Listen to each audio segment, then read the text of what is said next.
వేదిక మీద ఉన్నటువంటి పెద్దలు, వేదిక మీద ఉన్నటువంటి సినీ కళా ప్రియులు, సోదరి సోదరులందరికీ హృదయపూర్వక వందనాలు తెలుపుతున్నాం. బ్రహ్మానందం గారు ఏం మాట్లాడారండి? బ్రహ్మానందం గారు మీరు అసలు ఎక్కడోకో వెళ్ళిపోయాం మేము. సావిత్రమ్మ గారు ఒకవైపు అయితే నేను ఎక్కడికో వెళ్ళిపోయాం. అంత గొప్పగా చెప్పారండి. చాలా ధన్యవాదాలు మీకు. ఒకసారి కడుపు తిండి బాగా తిని అరగకపోతూ ఉంటే మా ఒక ట్యాబ్లెట్ తీసుకొచ్చి ఇవ్వమంటే ఏం పడలేదు, బ్రహ్మానంద గారు హాస్యం పెడితే మీరు నవ్వి అది అంతా అరిగిపోతుంది అది అని చెప్పి పెట్టారు మా ఇంట్లో. అలా అరిగిపోయిందండి. అటువంటిది ఉంటుంది మీ హాస్యం.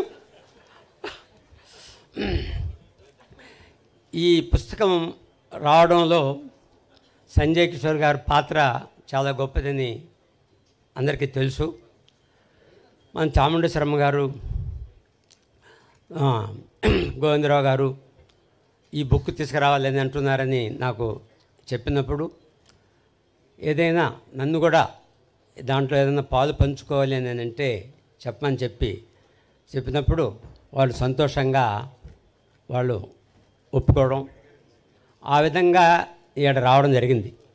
అయితే ఏంటి ఎందుకు అని అంటే, సావిత్రమ్మ గారు అంత గొప్ప నటి, ఎందుకు అంత అభిమానం అని అంటే, నేను 10వ సంవత్సరం నుంచి సినిమాలు చూస్తూనే ఉన్నాం.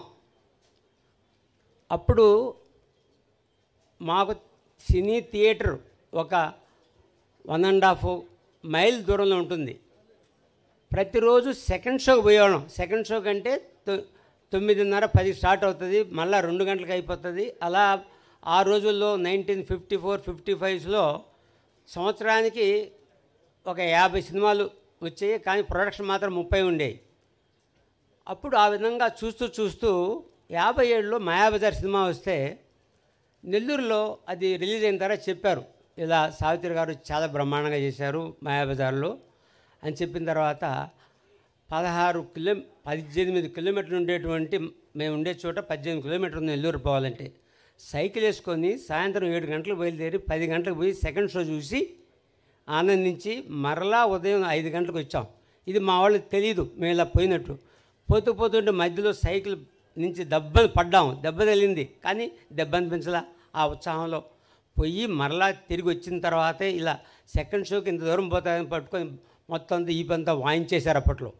అంటే అంత అభిమానం ఆమె మీద ఉన్నదానివల్ల ఆమె ప్రతి సినిమాలో కూడా వారు మన బ్రహ్మానందం గారు చెప్పినట్టు విశ్లేషించుకునేవాడిని, ఇంత గొప్ప నటన ఈమెలో ఉంది అనేటువంటి ఒక అభిమానం ఉండేది. అటువంటి అభిమానం ఉన్నదానివల్ల ఇటువంటి బుక్ వస్తున్నప్పుడు ఇదేదో ఒక ఆనందంగా నన్ను కూడా దీంట్లో కలుపుకోండి అని నేను చెప్పడం. ఆ తర్వాత బుక్ వచ్చిన తర్వాత మురళీమా గారు మా చిరకాల మిత్రులు, వారికి ఆ బుక్ చూడండి, దీంట్లో ఏమన్నా తప్పులు ఒప్పులు ఉండేమో చూడండి అని చెప్పిన తర్వాత వారు క్షుణ్ణంగా పరిశీలించి చేసి అన్నీ కూడా చాలా బాగా వచ్చింది కృష్ణ గారు ఇది బుక్ అని చెప్పి మన సంజయ్ కిషోర్ని అభినందించడం ఇవన్నీ జరిగినాయి. ఇప్పుడు అయితే వేదిక ఉన్నటువంటి మన భరణి గారు కానీ వీరందరూ పరిచయలే మనకంతా.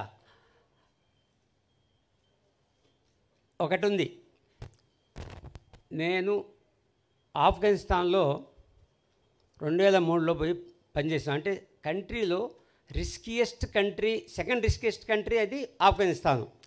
అక్కడ పనిచేయడం అంటే టెర్రరిస్ట్ క్యాంపుల దగ్గర తీసుకున్నాం పని. మొత్తం మా దగ్గర కూడా AK-47 ఆర్మీ అంతా పెట్టుకొని చేశాం. నేను ఇలా 12 సంవత్సరాలు అక్కడ చేస్తే ఎవరన్నా చెబితే ఆఫ్ఘనిస్తాన్లో చేస్తున్నారు మీరంటే కూడా నమ్మేవాళ్ళు కాదు.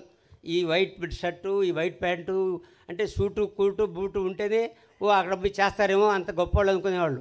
అలా చేసి పార్లమెంట్ బిల్డింగ్ అక్కడ కట్టాం. మా నరేంద్ర మోడీ గారు దాన్ని ఇనాగ్రేట్ చేశారు 2016లో. ఎంబసీని బ్లాస్ట్ చేస్తే దాన్ని కూడా కట్టి రీకన్స్ట్రక్ట్ చేశాం.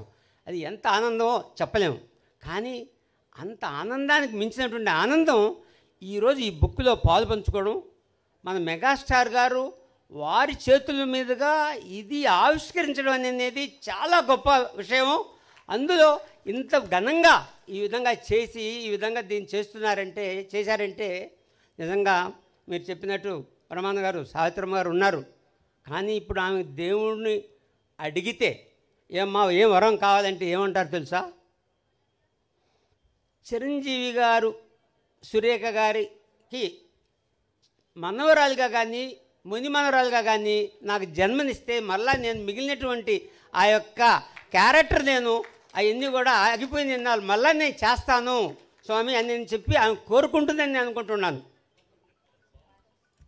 అంతేకాదు ఎంత ఈ యొక్క చిరంజీవి గారు వారి బంధము, వాళ్ళ సురేఖ గారు వారు స్నేహితము, ఈ విధంగా ఈ బుక్కి రావడం, ఇంత గొప్పగా అరేంజ్ చేయడము, ఇవన్నీ కూడా చూస్తుంటే సురేఖమ్మ గారి మీద ఉన్నటువంటి ప్రేమ ఎంత ఉందంటే చిరంజీవి గారికి కొలవలేనంత, అది కొలవలేము ఆ ప్రేమ. అంతటి ప్రేమతో ఇది నిరూపితం అవుతుంది. చిరంజీవి గారు చాలా సంతోషంగా ఉంది.